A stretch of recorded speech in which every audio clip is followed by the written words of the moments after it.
Ejemplos. Ejemplo 1. Encontremos los valores extremos absolutos de la función f definida en R2 y con valores en R, dada como f de xy igual a 2x2 más x más y cuadrado menos 2 en el conjunto D, que está definido como el conjunto de puntos xy en el plano, tales que x2 más y2 es menor o igual que 4.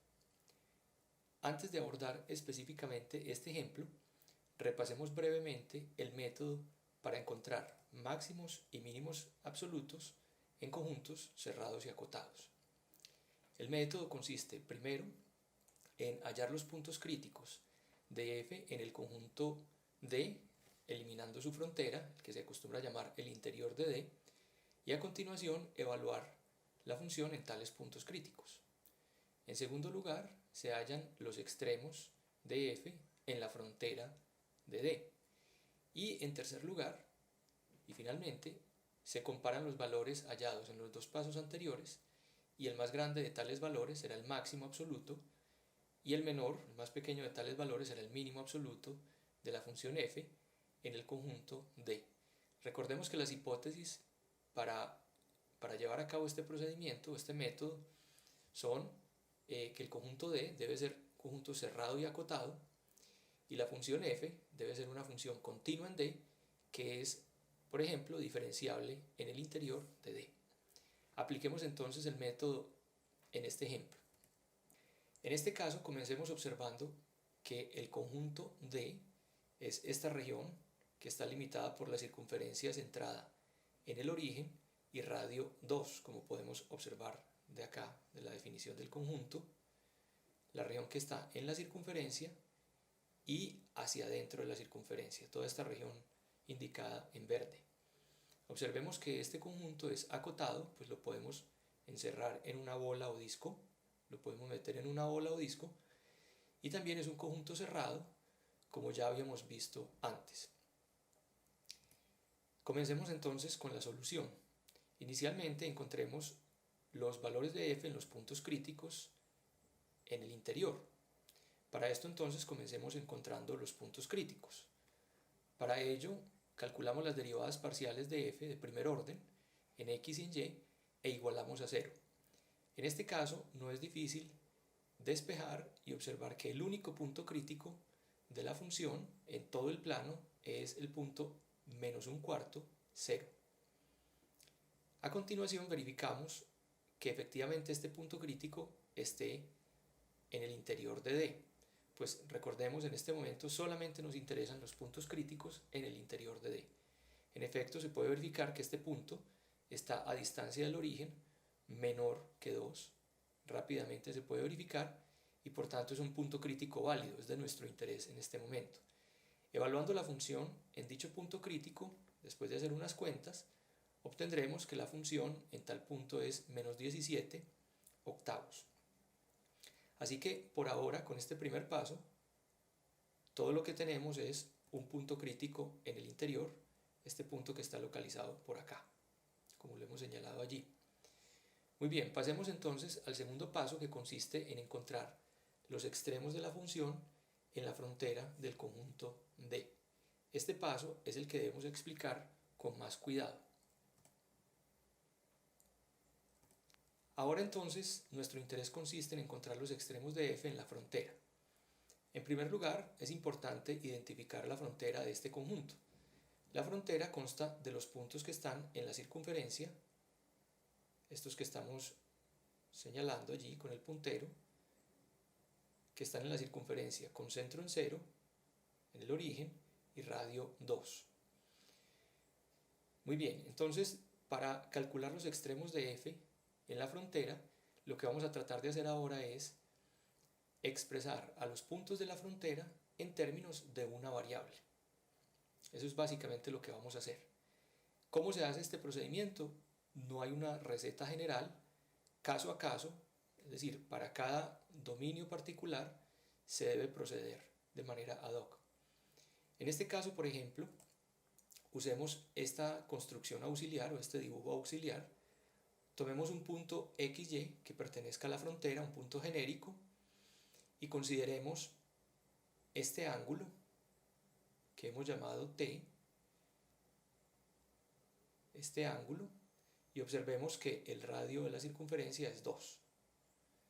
Usando esta construcción vamos a expresar las variables x y y para puntos en la frontera en términos de una sola variable que llamaremos parámetro. En este caso entonces del dibujo observemos que x sobre 2 corresponde al coseno del ángulo t. X sobre 2 corresponde al coseno y por tanto podemos despejar la x y obtendremos que x es 2 coseno de t. Análogamente, con la misma idea, y sobre 2 es igual al seno de t y entonces despejando la y obtendremos que y es igual a 2 seno de t. Ahora, estamos interesados en todos los puntos de la frontera, todos los puntos de la frontera. Así que ahora nos interesa saber en qué intervalo varía el ángulo t para poder recorrer todos los puntos de la frontera. En este caso, ese intervalo es el intervalo 0 hasta 2pi. Toda esta información la resumimos entonces en estas líneas. X es 2 coseno de t, y es 2 seno de t y t varía en el intervalo cerrado 0, 2pi. De esta forma, observemos que los puntos x, y que están en la frontera, que inicialmente son puntos del plano, es decir, tienen dos coordenadas, fueron expresados o parametrizados en términos de una sola variable. Este paso es clave para lo que sigue. A continuación, entonces, cuando evaluemos a la función f en puntos de la frontera, lo que tendremos es f de xy, reemplazamos a f por su fórmula 2x2 más y más, 2x2 más x más y cuadrado menos 2, y reemplazamos entonces a x por 2 coseno y a y por 2 seno. Después de simplificar obtendremos esta expresión, 4 coseno cuadrado de t más 2 coseno de t más 2, y observemos que esta ahora es una función de una variable, que es la variable t, en el caso del ejemplo, es la variable angular. De esta forma, lo que hemos logrado hasta ahora es reducir el problema en la frontera a una variable, que no es otra cosa que hallar los extremos absolutos de la función g en el intervalo 0, 2pi. Esta es la clave para resolver el problema de encontrar los extremos de la función f en puntos de la frontera. Entonces veamos cómo procedemos con la función g. Aquí hemos recopilado la información relevante que llevamos hasta ahora, la definición de la función f, el valor de la función f en el punto crítico del interior y la función g que corresponde a la evaluación de f en puntos de la frontera. Muy bien, comencemos entonces calculando los puntos críticos de g. Para esto calculamos la derivada de g e igualamos a 0. Después de hacer algunas operaciones, llegaremos a esta forma. Seno de t, que multiplica a 4 coseno de t más 1, es igual a 0. Así que tenemos un producto de dos términos igual al 0. Sabemos entonces que hay dos posibilidades o dos casos que considerar. El primer caso, que el primer factor, seno de t, se anule, y el segundo caso es que el segundo factor, 4 coseno de t más 1, se anule, es decir, que coseno de t sea igual a menos un cuarto. Vamos entonces a considerar cada caso por separado. Supongamos que el seno de t es igual a 0. ¿Qué podríamos hacer? Podríamos, por ejemplo, despejar t y considerar los valores de t para los cuales esto ocurre que están en el intervalo de nuestro interés y proceder por ahí. Pero en este caso nos podemos ahorrar un poco de tiempo observando que no nos interesa tanto el valor de t, sino cuáles son los puntos correspondientes en la frontera a dicho o a dichos valores de t. En este caso lo podemos hacer de la siguiente forma. Como el seno de t es igual a 0, entonces 2 seno de t también es igual a 0. Y recordemos, 2 seno de t es y. A continuación, usamos el hecho de que x2 más y2 es igual a 4, pues estamos considerando puntos en la frontera del dominio D. Como la y se anula, podemos entonces despejar x y obtenemos que x es más o menos 2. Y de esta forma obtenemos dos puntos candidatos a ser puntos de extremo local en la frontera de D, que son los puntos menos 2, 0 y 2, 0, que pertenecen a la frontera y corresponden a puntos críticos de la función g de una variable. No son puntos críticos de la función g, pero corresponden, después de la traducción entre t, x y y, a puntos críticos de g, que es la función de una variable. Entonces por acá guardemos estos dos puntos candidatos y ahora vamos a estudiar el otro caso, coseno de t igual a menos un cuarto. Nuevamente podríamos encontrar los valores de t para los cuales esto ocurre usando nuestras nociones de trigonometría, pero en este caso no es necesario y nos podemos ahorrar algo de tiempo de la siguiente forma. X es 2 coseno de t. Como el coseno de t es menos un cuarto, entonces 2 coseno de t será menos un medio. Así que x es menos un medio. Nuevamente usamos que x2 más y2 es igual a 4 y entonces podemos despejar y obtendremos que y es más o menos raíz de 15 sobre 2. Y en consecuencia obtenemos otros dos puntos candidatos, menos un medio menos raíz de 15 sobre 2, menos un medio raíz de 15 sobre 2, que son puntos de la frontera y también corresponden a puntos críticos de g. Nuevamente, no son puntos críticos de g, pero corresponden, después de la traducción, entre t, x y y, a puntos críticos de g. A continuación, entonces, observemos aquí en este dibujo, tenemos el punto crítico que ya habíamos calculado y tenemos los 4 puntos que hemos obtenido, que son como los candidatos en la frontera. Estos dos primero y ahora estos otros dos que recién calculamos. Muy bien, evaluemos la función en cada uno de estos puntos. F en menos 2, 0 es 4, eso correspondería a g en el ángulo pi. F en 2, 0 es 8, eso correspondería a g en 0 y g en 2pi, los extremos del intervalo. Y evaluamos a f en menos un medio menos raíz de 15 sobre 2 y en menos un medio raíz de 15 sobre 2. En ambos casos va a dar 7 cuartos. Ese valor corresponde a la función g evaluada en unos ciertos ángulos que no los encontramos, pero son ángulos que satisfacen esta condición. En este caso no los tuvimos que encontrar. De esta manera entonces tenemos los valores en la frontera. De aquí podemos sacar los valores extremos.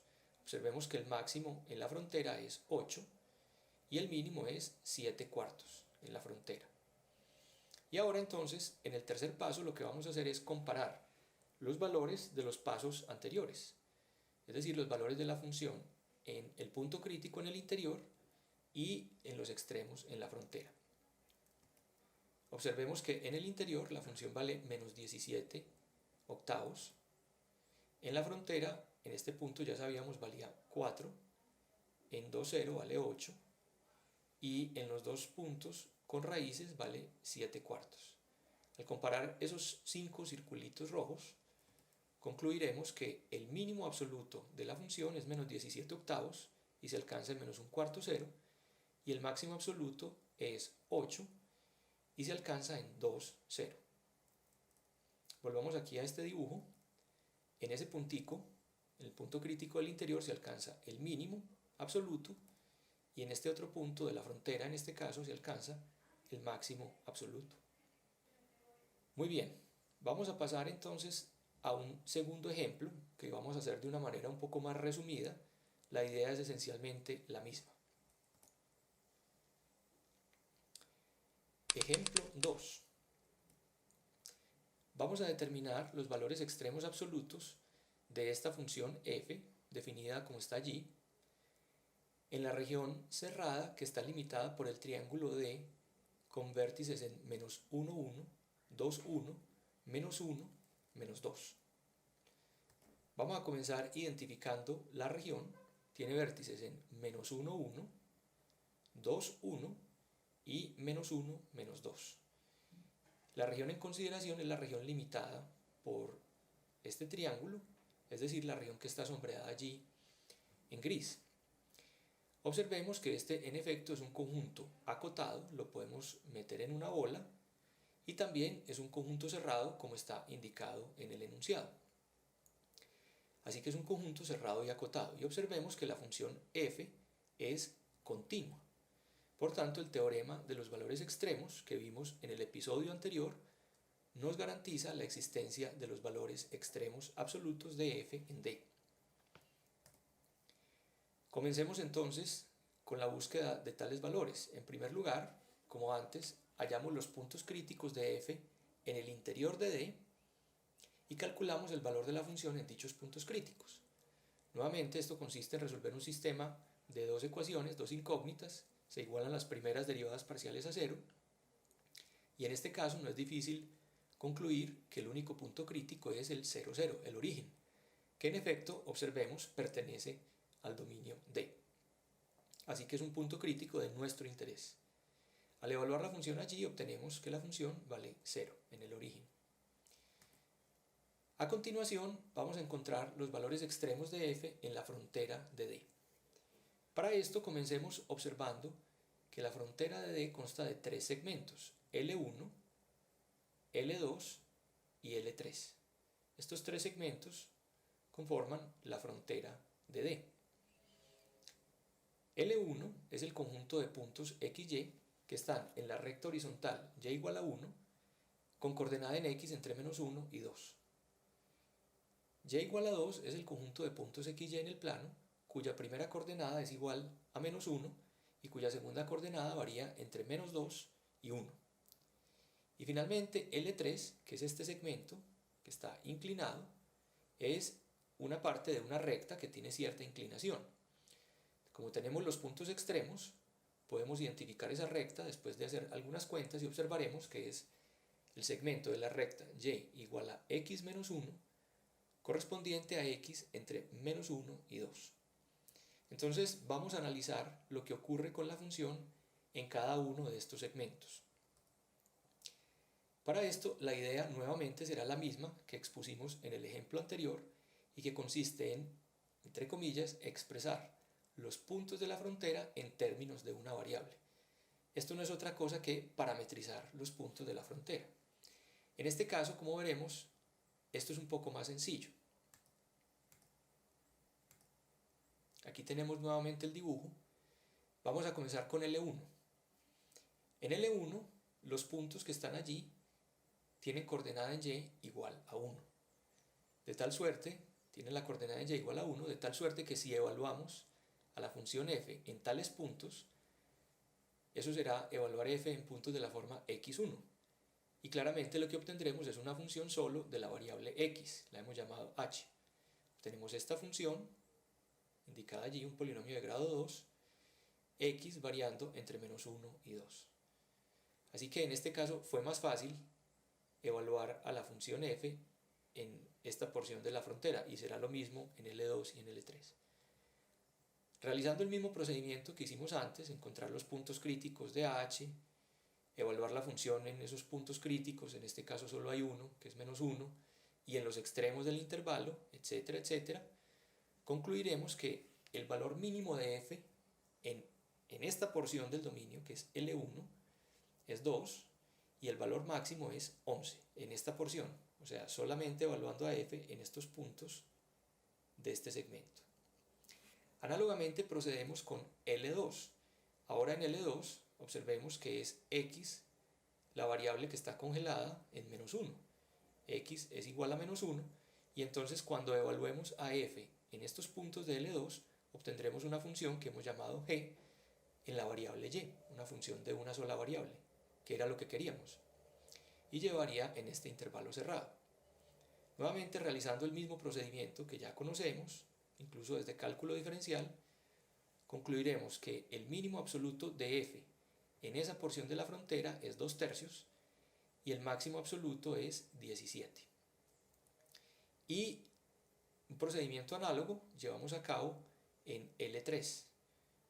En L3 ninguna de las dos variables se congela, pero ya sabemos que en L3 y es igual a x menos 1, así que al evaluar a f en estos puntos obtendremos una función de la variable x y ya sabemos cómo hacer el resto. Y concluiremos que el máximo absoluto de f en L3 es 17 y el mínimo absoluto es 1/3. Así que ya conocemos los valores candidatos a ser valores extremos de la función en la frontera del triángulo. En este dibujo ahora tenemos señalados los extremos, los vértices del triángulo y los puntos candidatos adicionales que obtuvimos en este proceso, incluyendo el origen, que era el punto crítico del paso 1. Lo que hacemos a continuación entonces es identificar los extremos en la frontera. El máximo es 17, el mínimo es 1/3. Y entonces comparamos los valores extremos de la función en la frontera y el valor de la función en el punto crítico. Y concluimos, después de comparar, que el máximo absoluto de la función f en D es 17 y se alcanza en el punto -1, -2. Y el mínimo absoluto de la función f en D es 0 y se alcanza en el punto 0, 0, en el origen. Nuevamente acá observemos, en este punto se alcanza el máximo absoluto de f en toda la región D, y en este otro punto se alcanza el mínimo absoluto de f en D. El máximo absoluto es 17, el mínimo absoluto es 0. Observemos finalmente, para terminar este ejemplo, este dibujo, que resume todo lo que hemos hecho. En efecto, observemos que el punto más alto en la gráfica, que sería este puntico, está ubicado encima del punto -1, -2. Y no es tan fácil percibirlo desde esta perspectiva, pero el punto más bajito en la gráfica está en el origen, es el punto 0, 0, f de 0, 0. Y eso geométricamente nos verifica o nos acaba de convencer del resultado que ya habíamos obtenido. Pasemos finalmente a un ejemplo que es de naturaleza diferente a los que ya hemos hecho. En este ejemplo que vamos a ver a continuación hay algo adicional. Ejemplo 3. Es un ejemplo geométrico. El problema es el siguiente. Determinemos el volumen de la mayor caja rectangular cuyas aristas sean paralelas a los ejes coordenados y cuyos vértices estén en el elipsoide dado por la ecuación 9x2 más 36y2 más 4z2 igual a 36. Si volvemos a leer el enunciado, entonces estamos interesados en el mayor volumen, es decir, en maximizar el volumen de una caja que tiene ciertas características. Para desarrollar el problema o el ejemplo, hagamos este dibujo, consideremos este dibujo. En este dibujo tenemos un esbozo aproximado del elipsoide.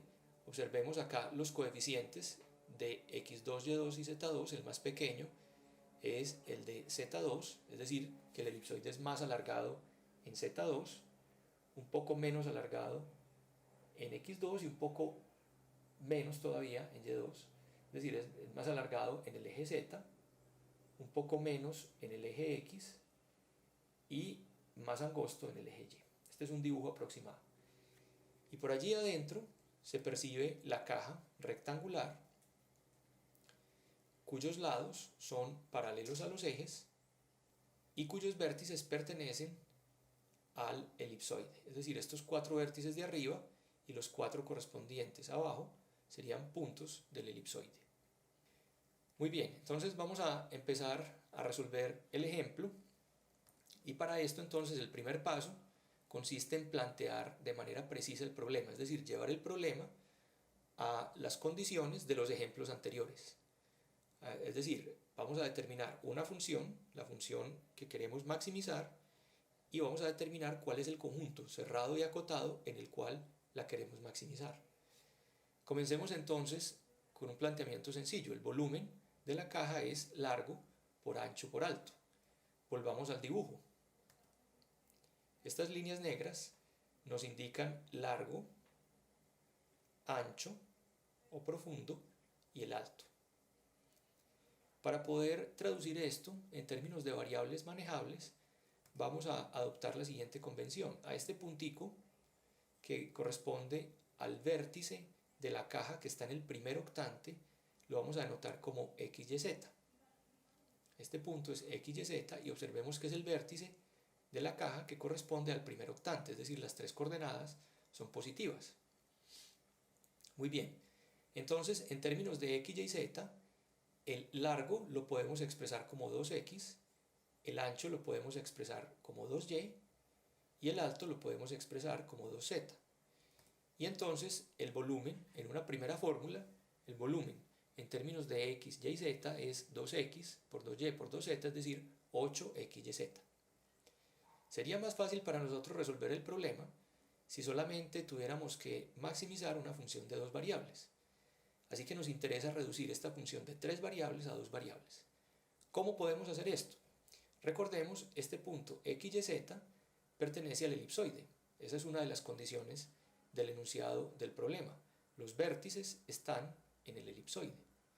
Y por tanto podemos tomar una de esas tres variables, la que sea de nuestro gusto, y despejarla en términos de las otras dos. Por ejemplo, despejemos z en términos de x y y. Al hacer esto, obtendremos entonces que z es igual a raíz de 36 menos 9x2 menos 36y2, todo eso sobre 2. Observemos nuevamente en el dibujo que este vértice corresponde al primer octante. Por tanto, z es positiva y por eso es que hemos tomado aquí la raíz positiva en esta ecuación 2. Entonces, reemplazando 2 en 1, obtendremos una expresión para el volumen en términos de dos variables, que es esta que tenemos acá. Después de simplificar, tendremos que el volumen en términos de x y y es 12xy por la raíz de 4 menos x2 menos 4y2. Y de esta manera tenemos identificada ya en términos de unas variables adecuadas la función que queremos maximizar. Ahora nos interesa determinar cuál es el dominio en el cual la queremos maximizar. Para esto, comencemos observando, como antes, que las variables x y y, tal como hemos planteado el problema, las hemos interpretado como longitudes y por tanto ellas son mayores o iguales que 0. Y además de esto, estas variables están sujetas a otra restricción. Esa otra restricción la podemos obtener de varias formas. Por ejemplo, una forma es observando la expresión que tiene el volumen 12xy por una raíz. Para que esta función esté bien definida, observamos que lo que está dentro de la raíz, 4 menos x2 menos 4y2, debe ser mayor o igual que 0. Esta es una manera de obtenerla. Otra manera de obtener esa restricción consiste en, imaginariamente, aplastar o proyectar el elipsoide sobre el plano XY. Y entonces observaremos cuál es la región que delimita a las variables x y y, cuál es la región en la que pueden variar esas variables. En este caso observaremos que esta es la región. Nuevamente x y y son mayores o iguales que 0 y además ellas están limitadas por este arco de elipse. Ese arco de elipse es consistente con esta expresión que está acá. En resumen, la región D es el conjunto de puntos x y en R2, tales que x es mayor o igual que 0, y es mayor o igual que 0, y x2 más 4y2 es menor o igual que 4. De esta forma, entonces, tenemos muy clara ya la función a maximizar y tenemos también muy claro el dominio en el cual queremos hacer eso. Observemos que este es un conjunto cerrado y acotado. En adelante, entonces, lo que sigue es ya realizar el procedimiento que conocemos y que hemos expuesto en los dos ejemplos anteriores. En este caso, ese procedimiento se simplificará un poco debido al valor de la función en la frontera, como vamos a ver a continuación. Entonces, aquí nuevamente tenemos información relevante, la función a maximizar, el dominio, el conjunto cerrado y acotado en el cual queremos hacerlo, y este es el dibujo de ese dominio. Encontremos entonces los puntos críticos de la función en el interior del dominio D. Para esto calculamos las derivadas parciales f sub x, f sub y. Hay que hacer bastantes cuentas. Ustedes pueden verificar que las cuentas están bien hechas. Hay cosas para simplificar y obtenemos estas expresiones que están acá para v sub x y v sub y. Al igualar estas derivadas a 0, obtendremos un sistema de dos ecuaciones, este sistema que aparece acá después de simplificar. Ahora, este sistema todavía se puede simplificar un poco más. Recordemos que nos interesan los puntos críticos de la función en el interior de la región. Y en el interior de esta región D, volvamos aquí, en el interior, x es mayor que 0 y y es mayor que 0, estrictamente mayores que 0, en el interior. Y por tanto entonces podemos cancelar este término 12y y este término 12x, y entonces concluimos que este sistema de ecuaciones es equivalente a este otro sistema de ecuaciones que hemos llamado 1, 2. Ahora lo que queda es entonces resolver este otro sistema de ecuaciones. No es difícil, observemos que se puede restar 1 de 2 o al revés, se cancelará la x, de allí podemos despejar la y, etcétera, etcétera, y obtendremos entonces que solamente hay un punto crítico en la región que nos interesa, en la región en consideración. El punto crítico es 2 sobre raíz de 3, 1 sobre raíz de 3. Observemos que, como se trata de despejar cuadrados, van a salir más puntos críticos, pero en la región que nos interesa, en D, solamente habrá uno que corresponde a las raíces positivas. Este es el único punto crítico en el interior y entonces evaluamos la función en dicho punto crítico y nos dará 16 raíz de 3 sobre 3. Muy bien, ahora en este pedacito del tablero que nos queda, vamos a terminar el ejercicio. Ahora encontramos los valores extremos de la función en la frontera, solo que en este caso esto es bastante sencillo. En la frontera, observemos, la frontera consta de 3 pedazos, estos dos segmentos, y el tercero de los pedazos es un arco de elipse. En cualquiera de esos 3 pedazos, el volumen B vale 0. Aquí, por ejemplo, y se anula, entonces se anula la y, por tanto se anula el volumen. Aquí la x se anula el volumen, y en este arco de elipse se anula la raíz, también se anula el volumen. En consecuencia, en el borde el volumen vale 0, el máximo es 0 y el mínimo es 0. ¿Cuál es entonces la gran conclusión después de comparar los extremos del volumen en la frontera y el valor de la función del volumen en el único punto crítico? La conclusión es que el máximo volumen es 16 raíz de 3 sobre 3, ahora agregamos unidades cúbicas, y ocurre cuando las dimensiones son 2 sobre raíz de 3 en x, 1 sobre raíz de 3 en y raíz de 3 en z. De esta manera entonces hemos resuelto este tercer ejemplo, que era una aplicación geométrica.